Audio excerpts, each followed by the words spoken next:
வணக்கம் நண்பர்களே, welcome to wonderland. இன்றைக்கி 27 July 2026 Monday post market summary பற்றி தான் பார்க்க போகிறோம். இந்த வீடியோவில் கிளியராக வந்து பார்த்தீங்க அப்படின்னா நிஃப்டியோடைய டீட்டெயில்ஸ், சென்செக்ஸு, ஐடி செக்டர்ஸ்லாம் ரேலி ஆகிருக்கு. இது எல்லாத்தையுமே ஒன் பை ஒன்னாக குயிக்காக எவ்வளோ சீக்கிரமாக உங்களுக்கு போர் அடிக்காமல் சொல்லணுமோ அவ்வளோ சொல்லி முடிச்சிடுறேன். கடைசி வரைக்கும் வாட்ச் பண்ணுங்கள். உங்களுக்கு தேவையான எல்லா தகவல்களும் இந்த ஒரே வீடியோவில் இருக்குது. ஸ்டார்ட் பண்ணலாமா? ரைட். இன்றைக்கி ஜூலை 27 திங்கட்கிழமை ஸ்ட்ராங்கான புல்லிஷில் தாங்க மார்க்கெட் முடிஞ்சிருக்கு. லாஸ்ட்டு 5 days பார்த்தீங்க அப்படின்னா செஷன்ஸ் தொடர்ந்து விழுந்துக்கிட்டு தான் இருந்துச்சு. கீழே நிஃப்டி ஆகட்டும், சென்செக்ஸ் ஆகட்டும், ரெண்டுமே சப்போர்ட் இல்லையா, எங்கே கீழே போயிட்டே இருக்கே, ஐயோ லாஸ்ட்டு 5 days ஃபாலிங் டவுன்லேயே இருக்கே அப்படின்னு நினச்சி வருத்தப்பட்டு இருந்தோம். இன்றைக்கி அதுக்கு எல்லாத்துக்கும் லாசிக் ஸ்ட்ரீக் அப்படின்னு சொல்லி அதை பிரேக் பண்ணிவிட்டு கீழே இருந்து மேலே வந்திருக்கு. இதுக்கு முக்கியமான காரணம் என்ன அப்படின்னா, அமெரிக்கா ஈரான்கிடையே மிலிட்ரி ஸ்ட்ரைக்குக்கு ஒரு பாஸ் கிடச்சிருக்குங்க. அதாவது ரெண்டு பேரும் அந்த வார் இருக்கு இல்லையா, அதில் ஒரு இம்பார்ட்டண்டான நியூஸ் கிடைச்சதுனால மார்க்கெட்டில் கொஞ்சம் ரேலி கிடச்சிருக்கு. பிரெண்ட் க்ரூட் ஆயில் இருக்கு இல்லையா, அது கிட்டத்தட்ட 9% வரைக்கும் ஒரு பீப்பாய்க்கு $88 அளவுக்கு குறைஞ்சிருக்கு. இது இந்தியன் மார்க்கெட்டுக்கு ஒரு பெரிய ரிலீஃப்னே சொல்லலாம். ஸோ இன்றைக்கி இம்பார்ட்டண்ட்டான ஈவெண்ட்ஸ் வந்து என்னென்ன இருக்குது தெரியுமா? ஈரானில் வந்து பார்த்திங்கன்னா கேசல் ஃப்ரீ பாஸ் நியூஸ் வந்திருக்கு. குரூட் ஆயில் கிராஷ் ஆகிருக்கு. ஐடி செக்டர்ஸில் ஜெஃப்ரீஸ் ஒரு இன்ஃபர்மேஷன் இருக்குது. அது என்னடா ஜெஃப்ரீஸ் அப்படிங்கிறீங்களா? இன்ஃபர்மேஷனை கிளியராக வாட்ச் பண்ணுங்கள், உங்களுக்கு கிளியராக புரியும். அது மட்டும் இல்லாமல் 16 sectors, Nifty, Sensex, finance Nifty, இந்த மாதிரி என்னென்ன செக்டர்ஸ்லாம் இருக்கோ அதில் 16 செக்டர்ஸ் கிட்டத்தட்ட க்ரீனில் தான் முடிஞ்சிருக்குங்க. சென்செக்ஸ் 76,835 ரூபா, 1% 776 பாயிண்ட் மேலே ஸ்ட்ராங் புல்லிஷில் க்ளோஸ் ஆகிருக்கு. நிஃப்டி 50 23,995 ப்ளஸ் 0.96 அந்த பர்சன்டேஜில் மேலே வந்திருக்கு. கிட்டத்தட்ட 24,010 வரைக்கும் மேலே போயிட்டு 24,000 ரேஞ்சில் க்ளோஸ் ஆகிருக்கான். அப்போ இங்கேருந்து மேலே ரேலி ஆகுமா, திரும்ப இந்த இடத்துல ரெசிஸ்டன்ட் வச்சு கீழே போயிருக்கோனா அப்படிங்கிறது எல்லாத்தையுமே கிளியராக பார்க்கலாம். பேங்க் நிஃப்டி 57,087 ரூபா 20 paisa. Yes, back to 57,000 ranges Nifty, bank Nifty. So இது எல்லாமே வந்துட்டு பார்த்தீங்கன்னா இதுக்கு எல்லாத்துக்கும் என்ன காரணம் நடந்திருக்குன்னு நினைக்கிறீங்க? ஜியோ பொலிட்டிக்கல் ரிஸ்க் குறைஞ்சது தான் மெயின் ரீசனாக சொல்கிறான்.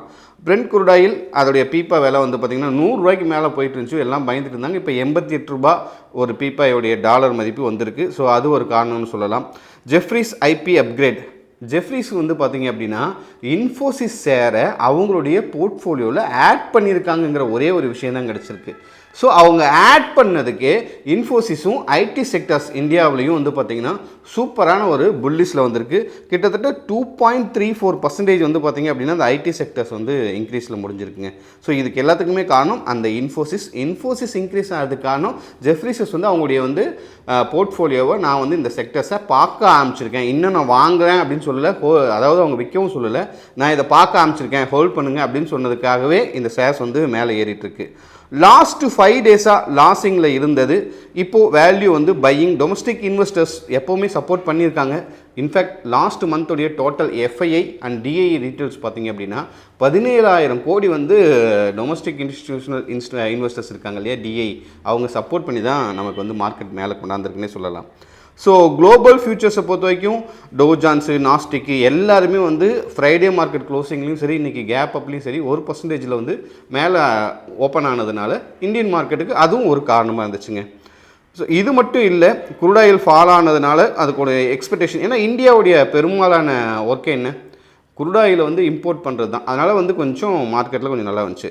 ஸோ கடந்த சில நாட்களாக வந்து கன்சிஸ்டண்ட்டாக வந்து பார்த்திங்கன்னா நான் சொன்ன மாதிரி டிஐஐஸ் வந்து பார்த்திங்க அப்படின்னா பை பண்ணிகிட்டு இருந்ததும் இதுக்காக ஒரு காரணம்னு சொல்லலாம். HDFC பேங்க்கில் வந்து பார்த்திங்க அப்படின்னா ஸ்டில் அவங்க அந்த ஸ்டாக்ஸ் மட்டும், ஏன்னா நிஃப்டியில் அதிக வெயிட்டேஜ் இருக்கிறதே HDFC தான், இன்றைக்கும் வந்து பார்த்திங்கன்னா கொஞ்சம் மைனஸில் தான் முடிஞ்சிருக்கு. ஸோ இங்கேருந்து மேலே வரதுக்கான வாய்ப்புகள் இருக்கா அப்படிங்கிறது எல்லாமே வந்து ஒரு சப்போர்ட் ஜோனில் தான் நம்ம சொல்ல முடியும். ஸோ ரியாலிட்டி அண்ட் ஃபார்மா வந்து பார்த்திங்க அப்படின்னா லாஸ்ட்டு 3 days வந்து லாஸிங்கில் இருந்து கொஞ்சம் ரெக்கவர் ஆகிருக்கு. ஸோ இதுதான் இந்த செக்டருடைய ஐடென்டிஃபிகேஷன் எல்லாமே. டோ ஜான்ஸை பொறுத்த வரைக்கும் வெள்ளிக்கிழமையில் மார்க்கெட்டை விட இன்றைக்கி ப்ளஸ் 0.41% இன்க்ரீஸ் ஆகிருக்கு. 1% வந்து இன்றைக்கி மண்டே மார்னிங் வந்து ஜம்ப் ஆகிருக்கு. நாஸ்டாக்கும் வந்து பார்த்திங்கன்னா ப்ளஸ் 0.64, 24,976 ஸ்ட்ராங்கான அப் ட்ரெண்டுக்குள்ளே வந்திருக்கான். S&P 500 ப்ளஸ் 0.05, சின்ன டிஃப்ரென்ஸ் தான். ஏசியன்ஸ் மார்க்கெட்டை பொறுத்த வரைக்கும் இன்றைக்கி 0.2%, கோஸ்பி -1%. இவங்க 2 பேரும் தான் வந்து சின்ன டிஃப்ரென்ஸில் இருக்காங்க. ஸோ கிஃப்ட் நிஃப்டியை பொறுத்த வரைக்கும் 140 பாயிண்ட் கேப் அப்பில் பாசிட்டிவாக தான் மார்க்கெட்டுக்கு ஓப்பன் ஆகி நமக்கு ஒரு நல்ல இண்டிகேஷனை கொடுக்குது. சரிங்களா? ஸோ குரூட் ஆயிலை பொறுத்த வரைக்கும் $88 ட்ரேட் ஆகுது. மேசிவ் ஃபால் வந்து ஒரு இன்ஃபர்மேஷன் கொடுத்துருக்கு. கோல்டை பொறுத்த வரைக்கும் சேஃப் அண்ட் டிமாண்ட் குறைஞ்சாலுமே அந்த ஃபால் வந்து பார்த்தீங்க அப்படின்னா கொஞ்சம் சப்போர்ட் ஜோனில் தான் இருக்குது. ஸோ இன்னும் அது வந்து ஸ்ட்ராங்கான ஜோனுக்குள்ளே வரல கோல்டு. ஸோ டாலர் இண்டெக்ஸ் கொஞ்சம் வீக்காக தான் இருக்குது. ஸோ இண்டெக்ஸஸில் நடந்த டெக்னிக்கல் அனாலிசிஸை பற்றி பார்க்கணும் அப்படின்னா ட்ரெண்டு 24,000 அப்படிங்கக்கூடிய ரெசிஸ்டன்ட் ஜோனில் தான் வந்து இன்றைக்கி வந்து பார்த்திங்கன்னா நிஃப்டி ட்ரேட் ஆகி நின்றுருக்கு. ஸோ இம்பார்ட்டன்ட் சப்போர்ட் லெவல்ஸ் இப்போது தற்காலிகமாக 23,800 23,700. ரெசிஸ்டன்ஸ் அப்படின்னு நீங்கள் பார்க்கணுன்னா 24,000 24,200 சொல்லலாம். பர்டிகுலராக இந்த 24,200 ஓப்பன் இன்ட்ரெஸ்ட் அதிகமாக காட்டுறாங்க. அப்போ என்ன நடக்கும்? அந்த இடத்துல ஸ்ட்ராங்கான ரெசிஸ்டன்ட் ஜோன் இருக்குது அப்படின்னு நம்ம புரிஞ்சிக்க வேண்டிய சுச்சுவேஷன். ஸோ க்ளோசிங் ஸ்ட்ரக்சரை பொறுத்த வரைக்கும் ஸ்ட்ராங் க்ரீன் கேண்டில் தான் வந்திருக்கு. ஸோ அதனால் வந்து பார்த்திங்க அப்படின்னா மேபி நாளைக்கு மார்க்கெட் எப்படி இருக்குங்கிறத நம்ம பார்க்கணும். அதாவது 24,000க்கு மேலே ட்ரேட் ஆச்சு அப்படின்னா 24,200 இம்பார்ட்டன்ட் ரெசிஸ்டண்ட்டாக உங்களுக்கு ஆக்ட் ஆகும். ஒருவேளை 24,000க்கு கீழே ட்ரேட் ஆகுது அப்படின்னா அந்த இடத்துல வந்து 23,800 உங்களுக்கு வந்து இம்பார்ட்டண்டான சப்போர்ட் லெவலாக இருக்கலாம்.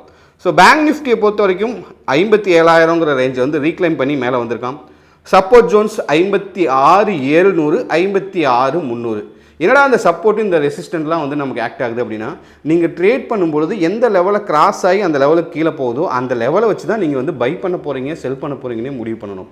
ஸோ அதனால் இந்த சப்போர்ட் அண்ட் ரெசிஸ்டன்ட் லெவல்ஸ் ரொம்ப இம்பார்ட்டன்ட். ஸோ சப்போர்ட்டை பொறுத்த வரைக்கும் பேங்க் நிஃப்டி வந்து 56,700 56,300. அதே மாதிரி ரெசிஸ்டன்ஸ் 57,300 57,600ங்க. ஸோ பிசிஆரை பொறுத்த வரைக்கும் புல்லிஷ் ஜோனில் தான் ட்ரேட் ஆகிட்டு இருக்கு. கால் ஓப்பன் இன்ட்ரெஸ்ட் வந்து பார்த்தீங்கன்னா 7.14 லேக்ஸ் லாட்ஸ் வந்து ஓப்பனில் இருக்குது. Put open interest 5.36 lakhs. ஆனால் கால் ஓப்பன் இன்ட்ரெஸ்ட் தான் அதிகமான இதில் காட்டுது பேங்க் நிஃப்டியை பொறுத்த வரைக்கும். ஸோ நாளைக்கு மார்க்கெட் புல்லிஸ் வந்து பார்த்தீங்கன்னா கண்டினியூஷன் ஆனால் 57,300 ரெசிஸ்டன்ட் வந்து நீங்கள் வந்து வாட்ச் பண்ணிக்கணும். அந்த லெவல் தான் வந்து உங்களுக்கு இம்பார்ட்டண்ட்டாக வந்து டேர்னிங் பாயிண்ட் நடக்கக்கூடிய லெவலாக இருக்கலாம். சரியா? Okay. So sector wise performance இன்றைக்கி என்ன நடந்திருக்கு அப்படின்னு சொல்லி நீங்கள் பார்த்தீங்க அப்படின்னா ஐடி செக்டர்ஸ் +2.34% வெரி ஸ்ட்ராங்கான புல்லிஸை கொடுத்துருக்கு. ரியாலிட்டி வந்து பார்த்திங்க அப்படின்னா +2.28% ஸ்ட்ராங் புல்லிஸ் தான். Auto sectors 1.6% bullish. Pharma sectors 1.56% bullish. எஃப்எம்சிஜியை பொறுத்த வரைக்கும் +1.04 அதுவும் புல்லிஷில் தான் முடிஞ்சிருக்கு. Financial services 0.83. Metal 0.60. So consumer durables 0.46. Energy sectors mild தான் 0.02 தான். ஸோ மீடியா இது எல்லாமே வந்து பார்த்திங்க அப்படின்னா ஓரளவுக்கு புல்லிஷ் செக்டர்ஸில் தான் இருக்குது. இதில் ஒரு முக்கியமான விஷயம் என்னன்னு கேட்டிங்க அப்படின்னா 16 செக்டர்ஸ் இண்டிசஸுமே இன்றைக்கி வந்து க்ரீனில் க்ளோஸ் ஆகிருக்கு. ரைட்டுங்களா? ஸோ அதனால் வந்து பார்த்திங்க அப்படின்னா மார்க்கெட் ஒரு 200 பாயிண்ட்டுக்கு மேலே வந்ததுக்கான காரணம் எல்லா செக்டருமே சப்போர்ட் பண்ணது தான். ஸோ டாப் கெய்னர்ஸாக இன்றைக்கி ஆக்ட் பண்ணவங்களாம் யார் அப்படின்னு கேட்டிங்க அப்படின்னா எட்டர்னல் 5.61% கப்புன்னு மேலே தூக்கிட்டு வந்திருக்கான். கன்சியூமர்ஸ் வந்து பார்த்தீங்கன்னா internet risk on buying 4.8 crore shares வந்து இன்றைக்கி ட்ரேட் ஆகிருக்கு. அந்த வேல்யூம் அதிகமானதுனால தான் வந்து அது நம்பர் 1 ஸ்டாக்காக வந்திருக்கு. So Indica +5.12%. Crude oil fall ஆனது இல்லையா, அந்த ரீசன் தான் அதுக்கான காரணமாக சொல்கிறாங்க இண்டிகோவை. இன்ஃபோசிஸ் ஆல்ரெடி சொல்லிட்டேன். ஜெஃப்ரிசிஸ் வந்து ஐடியில் வந்து அப்கிரேட் பண்ணியிருக்காங்க. மாடல் போர்ட்ஃபோலியோவில் அவங்க வந்து ஆட் பண்ணியிருக்காங்க. ஸோ +3.59%. பஜாஜ் ஃபினான்ஸை பொறுத்த வரைக்கும் 3.57%ல் இருக்குது டாப் கெய்னர்ஸில். மேக்ஸ் ஹெல்த்துக்கு 3.30. இவங்க எல்லாமே டாப் கெய்னர்ஸில் வராங்க. டாப் லாஸஸில் பார்க்கும்பொழுது இந்த குரூட் ஆயிலோட ப்ராப்ளத்தினால ஓஎன்ஜிசி -4.17% 17%ல் இருந்துச்சு. So HDFC life insurance 0.44. Marginal profit booking வந்ததுனால கீழே வந்துச்சுன்னு சொல்கிறாங்க. அதில் வேறு எந்த நியூஸும் சொல்லலை. So HDFC bank 0.34 large cap profit booking zone அப்படின்னு சொல்லி அவங்க சொல்லியிருக்காங்க. ஸோ கோல் இந்தியா பொறுத்த வரைக்கும் 0.09. பவர் கிரிட்டு, டாக்டர் ரெட்டிஸு, அதானி போர்ட்ஸ் இவங்க எல்லாமே மைல்டான லாஸஸில் வந்திருக்காங்க. ஸோ ஆல்ரெடி உங்களுக்கு வந்து எஃப்ஐஐ அண்ட் டிஐ ஆக்டிவிட்டிஸை பற்றி சொல்லிட்டேன். இன்றைக்கி டேட்டாஸ் லேட்டாக தான் வரும்.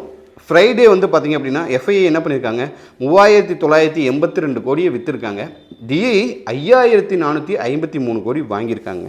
ஸோ டிஐயுடைய சப்போர்ட் இருக்கிறதுனால மார்க்கெட்டுடைய ஃபால் கொஞ்சம் சப்போர்ட் கொடுத்து மேலே போயிட்டுருக்கு. ஸோ கார்ப்பரேட் நியூஸஸ் அப்படின்னு சொல்லி பார்க்கும்பொழுது இன்றைக்கி வந்து கேஃபின் டெக்னாலஜிஸ் Q1 ரிசல்ட்ஸ் வருதுன்னு சொல்லியிருக்காங்க. ஸோ அவங்களுடைய ரிசல்ட்ஸ்க்கு அப்புறம் 11% வந்து கெயின் ஆயிருக்கு. ப்ளஸ் 11 ரூபா கெயின் இருக்குது. சாரி, பர்சன்டேஜில் ப்ளஸ் 11 ரூபா கெயினாக இருக்குது. வீக்கெண்டில் வந்து பார்த்திங்கன்னா மல்டிபிள் கம்பெனிஸ், அதாவது லாஸ்ட் சாட்டர்டே வந்து மல்டிபிள் கம்பெனிஸோடைய குவார்டர் ரிசல்ட் வந்திருக்கிறதுனால எல்லா ஸ்டாக்ஸுமே ஓரளவுக்கு நல்லாவே பர்ஃபார்ம் பண்ணியிருக்கு. ஸோ ஐபிஓ பற்றி உங்களுக்கு தெரிஞ்சுக்கணும் அப்படின்னா பர்சனலாக நீங்கள் எனக்கு மெசேஜ் பண்ணுங்கள். I will send you that detaily. நாளைக்கு இம்பார்ட்டன்ட், நாளைக்கு ட்ரேடிங் பிளான் என்ன? நிஃப்டி 24,000 பிரேக் பண்ணால் அடுத்து 24,200. பியர்லி சினரியோ கீழே வரும் பொழுது 23,800 பிரேக் ஆனால் ப்ராஃபிட் புக்கிங் வரலாம். நல்லா அண்டர்ஸ்டாண்ட் பண்ணுங்கள். 23,800 லெவலில் பிரேக் ஆகும் பொழுது ப்ராஃபிட் புக்கிங் வரலாம். பெஸ்ட் பையிங் ஜோன் உங்களுக்கு வந்து இது வந்து பார்த்திங்க அப்படின்னா ஜஸ்ட் எஜுகேஷன் பர்பஸ்க்காக தான். இது உங்களுக்கான பையிங் ரெக்கமெண்டேஷன்ஸ் கிடையாது. Before investing to the share market kindly consult your financial advisor. ரைட்டா? பெஸ்ட் பையிங் ஜோனுக்கான என்ட்ரி வந்து 23,800 850 வரலாம். பெஸ்ட்டு செல்லிங் ஜோன் அப்படிங்கிறது 24,150 24,200 அப்படிங்கிற லெவலில் வரலாம் நிஃப்டியை பொறுத்த வரைக்கும். So resistant interday view bullish தான். ஆனால் ஓவர் பாட் ஜோனில் வந்து பார்த்திங்க அப்படின்னா பொசிஷனாக நீங்கள் பார்க்கணும். என்னென்ன செக்டர்ஸ் வச்சுக்கலாம் அப்படின்னா ஐடி, ரியாலிட்டி, ஆட்டோ செக்டர்ஸ் இவங்களை மட்டும் நீங்கள் கன்சிடரேஷன் பண்ணிக்கலாம். ஸோ நிஃப்டியை பொறுத்த வரைக்கும் சப்போர்ட் அண்ட் ரெசிஸ்டன்ஸ் ஆல்ரெடி சொல்லிட்டேன். நாளைக்கு காலையில் 9:30 மணிக்கு மேலே 10 மணிக்கு ஓப்பன் மார்க்கெட் ரீட்டெயிலில் என்ன செக்டர்ஸ் என்ன மாதிரி பர்ஃபார்மன்ஸ் பண்ணியிருக்கு எல்லாத்தையும் கிளியராக சொல்லலாம். அதுவரை உங்களிடமிருந்து விடைபெறுவது மதன் ஃப்ரம் பண்டர்லேண்ட். Thank you very much. Stay with as.